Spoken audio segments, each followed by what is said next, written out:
हफ्तावार महंगाई की शरह में एक बार फिर इजाफा। खाने पीने की अशिया की कीमतें आवाम की पहुंच से दूर हो गई।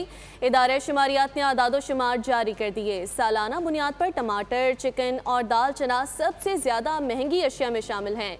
जिंदा मुर्गी के लिए और पेट्रोल सस्ता हुआ।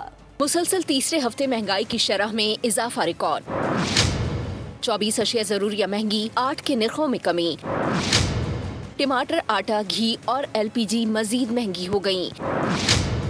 इदारा शुमारियात के मुताबिक गुज़िश्ता हफ्ते महंगाई तकरीबन आधा फीसद बढ़कर 4.5% से जायद हो गई। टमाटर 33%, प्याज 9% और अंडे 2% महंगे हुए। मुख्तलिफ शहरों में टमाटर की कीमत 170 से 420 रुपए फी किलो तक जा पहुंची। आटे के 20 किलो थैले की औसत कीमत 2180 रुपए रिकॉर्ड हुई, जबकि चीनी भी मामूली महंगी होकर 185 रुपए फी किलो तक जा पहुंची। सब्सक्राइब करें और बेल दबाएं ताकि कोई खबर रह न जाए।